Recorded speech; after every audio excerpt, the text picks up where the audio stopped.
హైదరాబాద్ అభివృద్ధికి కారణం తెలుగుదేశం పార్టీ మాజీ ముఖ్యమంత్రి నారా చంద్రబాబు నాయుడే కారణమని తెలుగుదేశం పార్టీ కార్పొరేటర్ అభ్యర్థి దండమూరి వెంకట సామ్రాజ్యం అన్నారు. 122 వివేకానంద నగర్ డివిజన్ కన్నుల ప్రసన్న నగర్లో తెలుగుదేశం పార్టీ కార్పొరేటర్ అభ్యర్థి దండమూరి వెంకట సామ్రాజ్యం డివిజన్లోని నాయకులు కార్యకర్తలతో కలిసి ఇంటింటి ప్రచారం నిర్వహించారు. ఈ సందర్భంగా ఆమె మాట్లాడుతూ హైదరాబాద్ని అభివృద్ధి చేసిన ఘనత తెలుగుదేశం పార్టీకి దక్కుతుందని, కేసీఆర్ కల్లబొల్లి మాటలు చెప్పి ప్రజలను మభ్యపెడుతున్నారని, టీఆర్ఎస్ ప్రభుత్వం హైదరాబాద్ని డెవలప్ చేసింది ఏమీ లేదని, వరద సహాయం కూడా టీఆర్ఎస్ పార్టీ నాయకులే పంచుకున్నారని, జరగబోయే జీహెచ్ఎంసీ ఎన్నికల్లో టీఆర్ఎస్ పార్టీకి ప్రజలు తగిన గుణపాఠం చెప్తారని, తెలుగుదేశం పార్టీని ప్రజలు ఆదరిస్తున్నారని, సైకిల్ గుర్తుకు ఓటు వేసి అత్యధిక మెజార్టీతో గెలిపించవలసిందిగా కోరారు.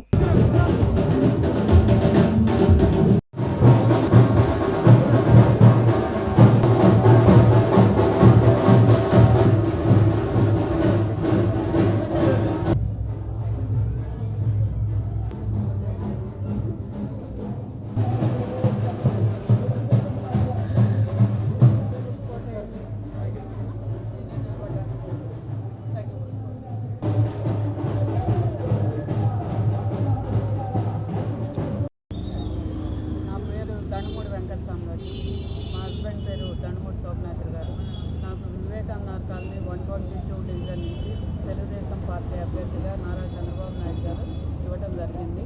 నేను అలాగే ఆయన ఆదేశానుసారం నిలబడ్డాను. 4-5 రోజుల నుంచి నేను విస్తృతంగా ప్రచారం చేస్తున్నాను. అటు ఏఎస్ రాజునగర్ కానీ, ఈనాడు కాలనీ కానీ, వివేకానంద కాలనీ కానీ, బాగామీర్ కానీ, సుమిత్రా నగర్ కానీ, అలాగే వడ్డేపల్లి ఎన్క్లేవ్ కానీ, కమలా ప్రసన్న నగర్లో ఈరోజు చేస్తున్నాము. చాలా రెస్పాన్స్ ఉంది ఇక్కడ. ఎందుకంటే ఇదివరకు చేసిన కార్పొరేటరు అంత తిరగటం కానీ చేయటం కానీ ఎక్కువ పనులు చేయలేదని చెప్పి అందరూ కంప్లైంట్ చేస్తున్నారు. మీరు ఓట్లు అడిగేటప్పుడు కానీ తర్వాత రావట్లేదు అని అన్నారు ఇదివరకు చేసిన వాళ్ళు. మేము అలా కాదు, మేము తప్పకుండా తెలుగుదేశం పార్టీ అంటే ఒక క్రమశిక్షణ గల పార్టీ. మేము తప్పకుండా మీరు అడిగిన అన్నీ మేము చేస్తామని చెప్పి చెబుతుంటే అందరూ బాగా రెస్పాన్స్ అవుతున్నారు. ఇలాగే మేము గెలుస్తామని ఆశిస్తున్నాము. ఈ ప్రజలందరూ మా పక్కనే ఉన్నారు. ఆడపడుచులందరూ నన్ను తోటి ఆడపడుచుగా గుర్తించి అందరూ చాలా అభినందిస్తున్నారు. తెలుగుదేశం పార్టీ లేదు లేదు అని అన్నారు. ఆ పాట వింటేనే మాకు ఉత్సాహం వస్తుంది మేడం, చాలా ఆనందంగా ఉంది మీరు నిలబడినందుకని చెబుతున్నారు.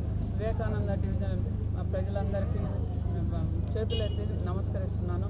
మీ అందరూ కంపల్సరీ ఓటుకు వచ్చి తెలుగుదేశం పార్టీ సైకిల్ గుర్తుకి ఓటు వేస్తారని ప్రార్థిస్తున్నాను.